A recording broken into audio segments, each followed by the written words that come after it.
à cette urgence. La parole est à monsieur Jean-François Copé.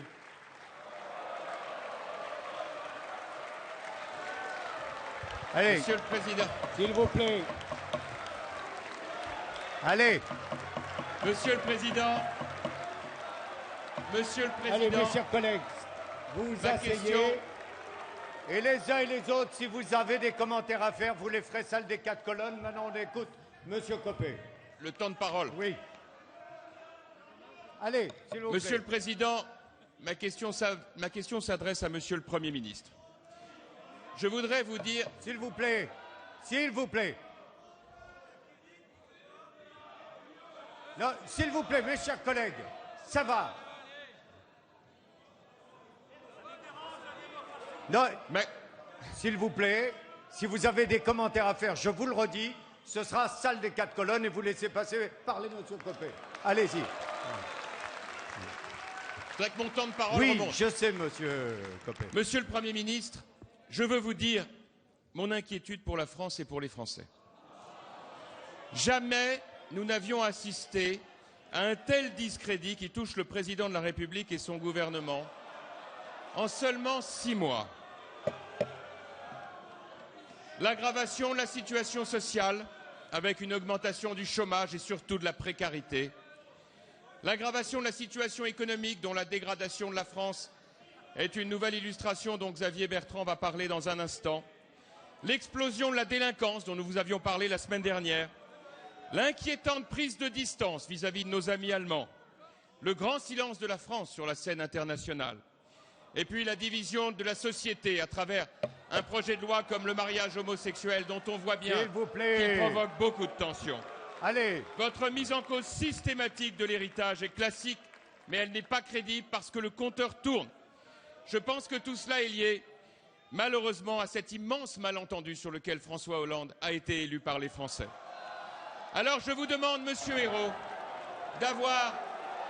Je vous demande, monsieur Hérault... Vous vous asseyez. Vous vous asseyez. Allez. Eh bien, allez. je vois que le sectarisme n'a toujours pas changé de camp, monsieur Hérault.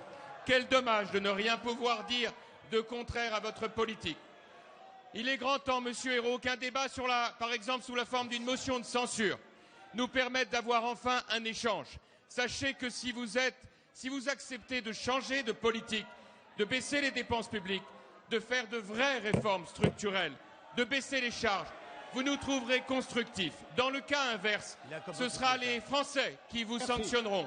Par exemple, lors des prochaines élections de 2014. La parole est à monsieur le Premier ministre. Nous serons alors au rendez-vous.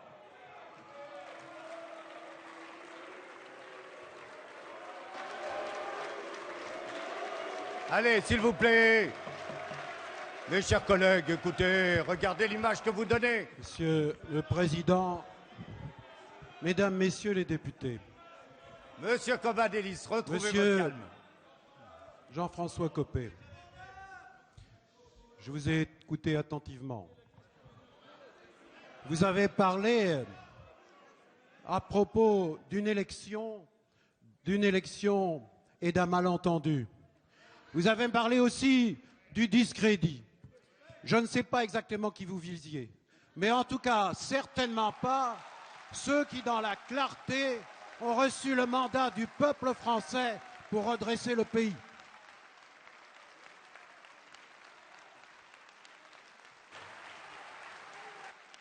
C'est bon. C'est bien. S'il vous plaît. Monsieur Jean-François Copé, vous avez été élu dimanche président de l'UMP. Je vous en félicite. Je vous en félicite, mesdames et messieurs les députés de l'UMP, qui, j'ai remarqué, ne s'associaient pas totalement à ces félicitations. Mais ce n'est pas là l'essentiel de mon propos, monsieur Copé. J'y arrive.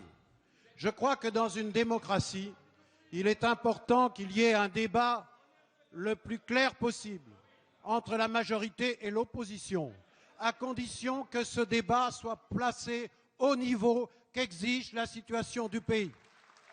Et c'est ce que je souhaite, monsieur Copé. Parce que la situation de la France est grave. Oui, la situation de la France est grave. Et les Français, comme moi, et le gouvernement et la majorité n'acceptent pas le déclin de la France et se battent chaque jour pour redresser le pays dans la justice. Vous avez fait allusion à la note d'une agence, Moody's, qui a confirmé la notation qu'avait donnée Standard & Poor's, une autre agence, en janvier dernier. En janvier dernier, eh bien, cette agence, pour l'essentiel, porte une appréciation sur la situation dont que connaît la France et qui est la situation que nous avions pour l'essentiel rencontrée après l'élection présidentielle. Et c'est à cette situation que nous devons faire face.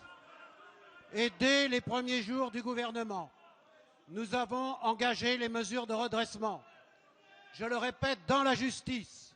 Et l'objectif qui est le nôtre, de réduire les déficits et la dette pour 2013 à 3%, cet objectif sera tenu. Personne ne nous le demande, c'est nous qui décidons pour préserver la souveraineté et l'indépendance de la France.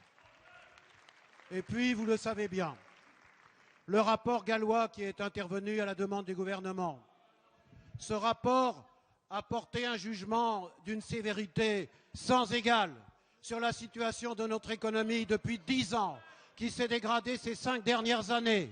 Et nous n'avons pas attendu un seul instant pour mettre en œuvre l'essentiel des propositions.